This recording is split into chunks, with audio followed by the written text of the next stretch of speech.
उत्तराखंड की धर्मनगरी हरिद्वार से एक विशेष जागरूकता यात्रा के समापन की तस्वीर सामने आई, जहां बिजनौर के गंगा बैराज से शुरू हुई पूर्व मुस्लिमों की 2 दिवसीय यात्रा का समापन हर की पैड़ी ब्रह्मकुंड पर हुआ है। हालांकि इस यात्रा में बड़ी संख्या में लोग शामिल हुए। संत महात्माओं की उपस्थिति ने इसे खास बना दिया। बता दें, यह यात्रा बिजनौर से शुरू होकर हरिद्वार के विभिन्न क्षेत्रों से गुजरती हुई हर की पैड़ी तक पहुंची। यात्रा का उद्देश्य था लोगों को जागरूक करना, धार्मिक स्वतंत्रता के साथ साथ सनातन के महत्व का संदेश देना। इस दौरान पदयात्रा में शामिल लोगों ने अलग अलग स्थानों पर रुककर अपने विचार साझा किए, समाज को जागरूक करने का प्रयास किया। यात्रा के संयोजक इमरोज आलम ने कहा, इस यात्रा का उद्देश्य उन लोगों को जागरूक करना है जो डर और भ्रम के कारण अपनी इच्छा के अनुसार जीवन नहीं जी पाते हैं।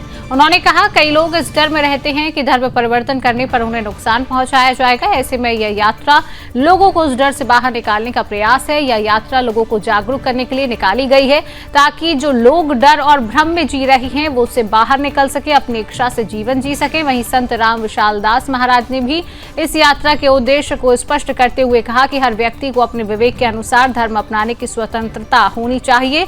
उन्होंने कहा कि किसी भी प्रकार के दबाव या भय में आकर निर्णय लेना सही नहीं है और समाज को इस मानसिकता से बाहर निकलने की जरूरत है।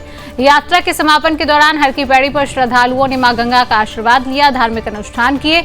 इस मौके पर बड़ी संख्या में लोग उपस्थित रहे, जिससे पूरे क्षेत्र में आध्यात्मिक और धार्मिक माहौल देखने को मिला। आयोजकों ने इसे एक सफल पहल बताते हुए कहा, इस तरह की यात्राएं समाज में जागरूकता लाने और लोगों को अपने अधिकारों के प्रति सजग करने में महत्वपूर्ण भूमिका निभाती हैं।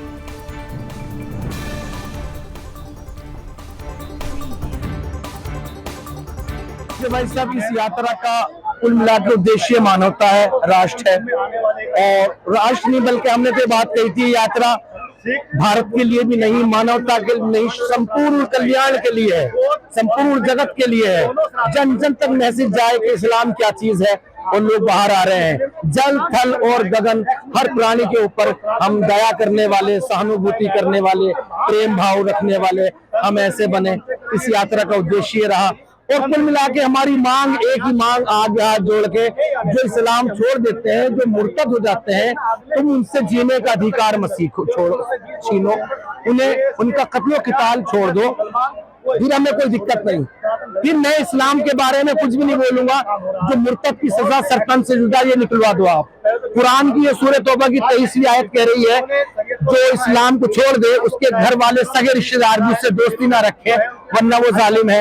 ये आयत तुम निकलवा दीजिए। एक तो उद्देश्य पूर्व मुस्लिमों की यात्रा का ये था कि जो दुनिया में, देश में इस्लाम छोड़ चुके एक्स मुस्लिम है, उनके अंदर से डर भय का माहौल खत्म हो और वो जो है खुल करके सांस ले सके, जी सके।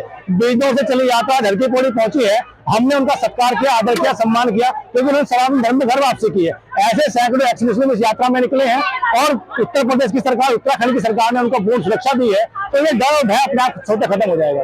उन्होंने बोला है, वो सब उन्होंने मदरसे में पढ़ाई की है, उन्होंने कुरान को पढ़ा है, उन्होंने हदीस को पढ़ा है, उन्होंने बुखारी को पढ़ा है, उन्होंने इस्लाम को बहुत बारीकी से समझा है। तो बहुत सारी कमियां बता रहे हैं। इस्लाम के अंदर स्त्री को कोई सम्मान नहीं है, इस्लाम के अंदर जो कट्टरता है, इस्लाम के अंदर अलतकिया है, इस्लाम के अंदर जिहाद है, इस्लाम के अंदर आतंकवाद है। ऐसा जो एक्स मुस्लिमों ने हमें आज बताया, हम नहीं कह रहे, उन्होंने कहा। जब उन्होंने बुराइयां देखी है तो उन्होंने इस्लाम छोड़ा है। उन्हें कहना है कि दुनिया में शांति का धर्म केवल सनातन है, इसलिए उन्होंने सनातन धर्म को अपनाया है। आज ऐसे सैकड़ों एक्स मुस्लिम यहाँ आए थे। अगली बार यात्रा जब होगी तो हजारों हजार की संख्या होगी। 1.5 से 2 करोड़ की संख्या में एक्स मुस्लिम देश के अंदर रह रहे हैं, जिन्होंने इस्लाम मत को छोड़ दिया है, मजहब को छोड़ दिया है।